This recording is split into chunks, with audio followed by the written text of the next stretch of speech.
ignoramus. 이거 그래서 절대 무식자도 절대적으로 당하는 사람도 없다는 거예요. 그래서 누구든지 어떤 상황에서든지 내가 조금 더 알 뿐이고, 해서 더 안다는 것은 그 모델에 대해서 조금 깊은 이해가 있다는 것이기 때문에 결국은 그 올터너티브한 모델들을 서로 제시하고 좀 더 나은 모델들을 찾아가는 거. 그렇게 해서 서로 발전하는 것이 기본 교육이다. 이렇게 생각을 해야 된다는 것이고, 그것과 관련해서 아주 좋은 얘기가 중용에도 나와요. 중용에도 보면은 중용 1장에 나오는 얘기인데, 천명지 위성. 이 천명이라는 것이 우리 본성이고, 그리고 솔성, 이 본성을 따르는 것이 도고, 수도, 도를 닦는 것이 교육이다. 그래서 교육이라는 것은 결국은 본성을 드러내도록 옆에서 도와주는 것이다. 그래서 지금 알고 있는 것, 지금 생각하는 것을 좀 더 우리가 생각하는 것, 세상이 옳다고 하는 것을 자꾸 거기 얽어맬 것이 아니라 학생이 원하고 바라고 하는 그 본성을 좀 더 끌어내어서 세상에 유익한 모델링이 될 수 있게끔 끌어주는 것이 교육이다. 이렇게 말씀을 드리면서 마치도록 하겠습니다.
예, 아주 좋으신 말씀이신데요. 실제로 우리가 이제 교육을 하는 입장에서 당장 교실에 돌아갔을 때 할 수 있는 일이 무엇일 것이냐. 전 우리 학생들한테 이제 그런 얘기를 많이 합니다. 자기가 좀 좋아하는 거, 하고 싶은 거, 그런 걸 좀 찾아와라. 그래서 드라마들을 많이 좋아해서 넷플릭스 좋아하는 드라마를 좀 다운을 받고 이렇게 해서 결국은 거기에 있는 우리가 어떻게 보면 ESP라고 할 수 있고, 내용 중심에 자기가 좋아하는 내용에 좀 플로우가 일어날 수 있게끔 하는 그런 속에서 언어 발달을 목표로 두지 말고 내용 이해를 목표로 해서 영어 공부를 좀 하자. 그리고 이제 우리가 임용고사를 공부하는 친구들한테도 제가 항상 얘기하는 게 너무 그 이론서를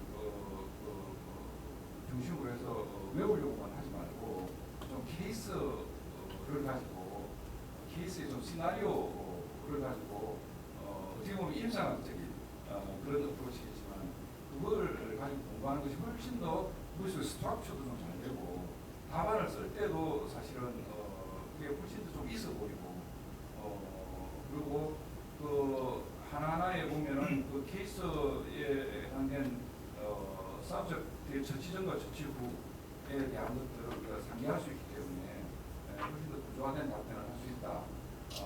고 이렇게 얘기를 하고 있습니다. 그래서 그런 것들이 우리가 이제 뭐 부분적으로 또는 가능한 교과서부터 그런 식의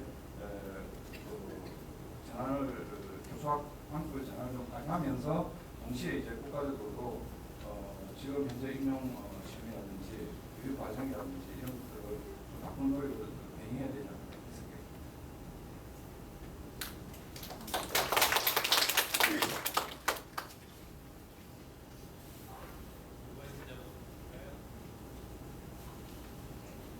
예. 궁금한 게 아니고요. 이제 어떤 사대에서 영어 교육을 학생들이 가르치는 사람으로서 지금 우리 영어 교사들의 향후 진로가 좀뭐 긍정적인지 아니면 영어 교사들의 앞길이 불투명한지 상당히 고민되는 부분이라 어떻게 보십니까? 전 영어 교사들의 앞날을 아주 밝게 보고 있습니다. 우선 뭐 최근에 절대 평가를 영어과만 실시해 가지고 좀 충격이 있었죠 작년에. 근데 그건 뭐 우리 영어 교육을 하는 분들이면 다 사실 제가 아는 범위 내에서 뭐 영어 교육 하시는 분들 다 반대했던 것이고 절대 평가를 반대한다는 것이 아니라 절대 평가에 정보가 마련되지 않는 상태에서 절대 평가가 도입된다는 것을 반대하고. 그리고 동시에 영어과만 왜 절대 평가를 해야 되는가에 대한 적절한 답변이 없어요. 영어과만 왜 절대 평가지? 하면 동시에 국영수 하든지 모든 그 과목을 다 하든지 해야 되는데 그건 논리적으로 합당하지 않기 때문에 그건 틀림없이 다 절대 평가가 도입되든지 아니면 영어과가 절대 평가에서 빠지든지 하는 방식으로 정책 개편되리라고 보고요. 그리고 이제 기본적으로 우리는 영어과는 영어라는 교과가 가진 어떤 범용성이라는 게 있습니다. 이게 영어과는 트랜sl레이션 쪽도 가능하고 그리고 뭐 잡의 스펙트럼이 다른 교과에 비해서는 상대적으로 훨씬 더 높죠. 그리고 사실 여기 컴퓨테이셔널 링구이스틱스 이쪽도 가보면은 영어과 출신들이 많이 있습니다. 그리고 우리 조경환 교수라고 지금 몬트리올 대학이 이쪽 분야에 되게 많은 연구를 했거든요. 그분도 원래 영어과 출신인데 유학 가서 컴퓨테이셔널 링구이스틱스에서 지금 바이링구얼 트랜sl레이션 쪽에 아주 세계적인 학자가 되어 있고, 그래서 딥러닝과 관련해서 여러분들 영어과 쪽에서 어떤 시야를 좀 넓히면은 훨씬 더 많은 가능성과 기회들이 기다리고 있다. 혹시 구글 번역기나 거신이 저희 사업을 전부 다 그런 영어 실제로 근데 우리가 사실은 구글 번역기를 가지고 이제 번역에서는 우리 번역 전공하신 교수님께서도 잘 아시겠지만 1차 번역과 2차 번역이라고 있습니다. 그래서 주로 번역기들이 휴먼 트랜슬레이터를 완전히 대체할 수 있을까? 그거는 기계에 대한 그 퀄리티에 대한 트러스트가 어느 정도 올라갈 때까지는 좀 힘들 것이다. 그리고 이제 우리 특히 한국에서 번역기에 대한 그 시각이 아주 좀 크리티컬해요. 왜냐하면 우리는 대부분 바이링구얼이기 때문에 번역의 퀄리티가 내만큼 안 되면 이 번역기가 왜 이래? 뭐 이런 건데 대부분 이제 번역기를 필요로 하는 사람들은 모노링구얼이거든요. 모노링구얼 입장에서 보면은 뭐가 아무튼 하나도 모르는 것이었는데 뭐가 이해될 만한 센텐스로 넘어온다는 것만 대단한 거예요. 그러면은 이제 전반적으로 이걸 내가 휴먼 트랜슬레이터한테 맡겨야 될 것과 이건 필요 없는 거구나 하는 거를 1차적으로 선별할 수 있는 시야가 생깁니다. 그러면 휴먼 트랜슬레이터가 이제 이건 좀 좋은 번역 퀄리티가 있는 번역이 필요하구나 하면 휴먼 트랜슬레이터가 되겠죠. 그래서 어떻게 보면은 제가 보기에 이제 영어과 출신한테 번역에 줄어드는 것이 아니라 오히려 이제 이런 선별할 수 있는 이런 작업까지 앞으로는 해서 그 시야가 좀 더 작업에 번역과 관련된 좀 시장이 넓어지지 않을까 하는 생각을 하고 있고요. 그리고 기계 번역을 한다는 것 자체도 이제 지금 스토캐스틱한 모델을 하지만 데이터 세트 구성해야 되죠. 거기에 형태수 분석해서 사전에 그 월드 날리지하고 그 매핑을 해야 되거든요. 그러면 형태수 분석해야 되죠. 한국 같은 경우에 한 단어 기본 단어에서 이게 형태 분석으로 먼저 나가는 것이 약 50개에서 70개 정도 되거든요. 그럼 50개에서 70개 단어를 사전에 입력되어 있는 한 단어로 압축시키자면은 그런 거를 결국은 다 한국어와 영어를 잘하는 사람들이 해야 됩니다. 그래서 난 그런 점에서 기계 버전이라는 게 발달하면 발달할수록 이 영어를 전공한 학생들한테 기회가 더 많아질 것이다. 이렇게 생각하고 있습니다. 예. 너무너무 아주 방대한 내용을 한 시간에 요약해가지고 이렇게 잘 말씀해 주셔서 굉장히 유익했는데요. 뭐 질문이라기보다는 어떤 생각을 갖고 계신지, 아까 이제 발표를 하시고 또 질문을 하는 과정에서 그러면 이게 현장에서 어떻게 수업에서 녹여낼 것인가 이런 것들, 그리고 결국 우리가 이제 그러면 이런 4차 사업 시대에 영어 교육의 목표나 영어 교육의 목표, 영어 교육의 방법, 이것들이 어떻게 진행돼야 될 것인가를 요즘 굉장히 많이 이제 우리가 연구를 하고 있는데, 결론적으로는 평가가 가장 중요한 것 같아요.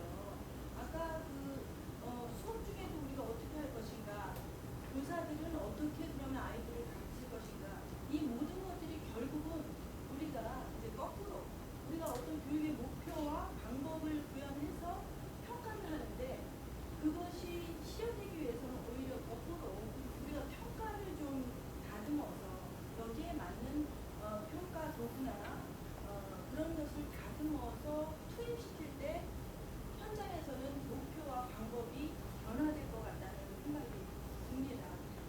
우선순위로 평가.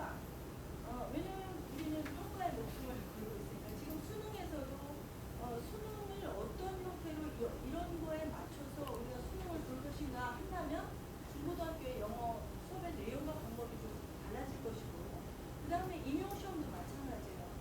초중고등학교, 특히 이제 중고등학교, 초등학교도 마찬가지지만 저는 이제 초등 담당이지만 더 어떤 그 굉장히 영어 수업에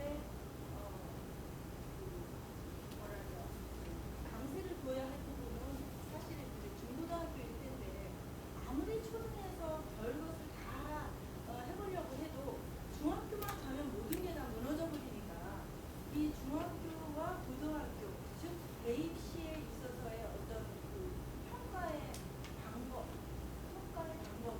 완전히 이런 식으로 어떤 패러다임을 바꾸지 않는 이상 결국은 이것은 이제 뭐랄까요, 허공에 대는 그런 어떤 그 주장일 뿐이고 현실화되기가 상당히 어려운데, 그런 차원에서 우리가 목표와 방법은 대충 알겠는데, 그러면 이제 교수님께서는 평가를 따라서 우리가 어떻게 조금 지금의 임용평가나 아니면 수능평가의 그 형태, 모델을 어떤 방향으로 좀 이렇게 하면은 그 목표와 내용이 성공적으로 실현될 것인가, 이런 네. 말씀.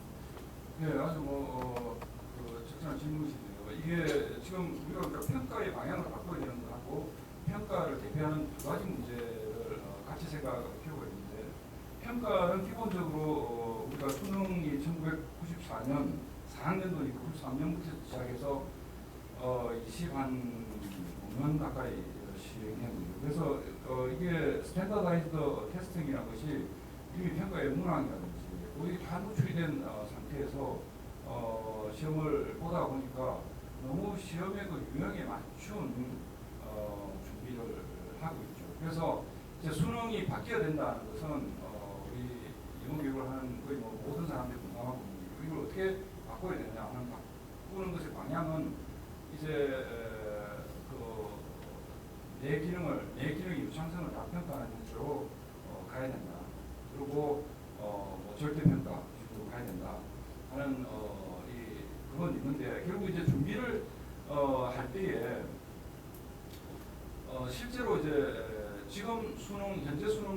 교의 지문을 소위 말하는 RPM 분당 어느 정도 읽어내야 되냐 하면 약 120단어 정도 읽어내야 되거든요. 근데 120단어를 실제로 고등학생들 가운데 읽어내는 학생들이 많지 않아요. 그 얘기는 뭐냐 하면은 결국 100단어 내외의 지문을 유형별로 보고 답만 찍는 연습을 너무 하다 보니까 그 실제로 학원 운영하시는 분들 가운데서는 1, 2학년 때 많이 읽겠다는 거야. 그냥 수능 걱정하지 말고 네가 좋아하는 소설책들 이걸 쭉 갖다 꽂아놓고 일주일에 한 권씩 읽게 했다. 그렇게 했더니 이 학생이 나중에 궁극적으로 수능 고등학교 2학년 때 수능 점수가 그 유형만 보고 열심히 한 4학년들보다 수능 점수도 잘 나왔다는 거예요. 결국 수능이 이제 추구했던 방향은 이 방향이거든요. 이 방향인데 실제로 학교 현장에서 그렇게 교육이 이루어지지 않고 이제 너무 와시백 이펙트에 의해서 시험에 밀착된 형태로만 교육이 이루어져서 그런데 그래서 그런 의미에서 보면 1, 2학년 때 특히 그 읽기에 지금 현 수능 체제 내에서도 읽기 유창성을 끌어올리려는 이런 노력이 좀 계행됩니다. 읽기 유창성을 끌어올리는 노력은 결국은 서스테인드 리딩을 해야 되는데 서스테인드 리딩이라는 것은 자기가 재미없는 분야를 억지로 하는 것은 그 서스테이너블 하지 못하잖아요. 그래서 결국은 문학 작품이라든지 이런 어떤 그 드라마의 예를 들어서 자기가 좋아하는 드라마의 스크립트라든지 이런 것들을 통한 읽기가 대단히 중요한 것이다. 그리고 이런 것들을 우리가 학교에서 사실은 우리 때만 해도 고등학교 교과서에 보면 좀 긴 작품들이 꽤 있었거든요. 그래서 지금은 그런 것들이 너무 없어졌어요. 그래서 사실은 서스테인드 리딩에 대한 중요성을 교과서 제작 가운데 그런 좀 긴 작품들을 넣어서 학생들이 좀 읽고 그런 문학 작품의 중요성 그리고 그걸 읽는 곳에서 생기는 어떤 재미 이런 것들을 학생들이 좀 느껴볼 수 있는 기회를 고등학교 교육에서 꼭 좀 실시해야 된다는 생각을 하고 있습니다. 그래서 우리가 실제로 교육할 때와 수능 체제에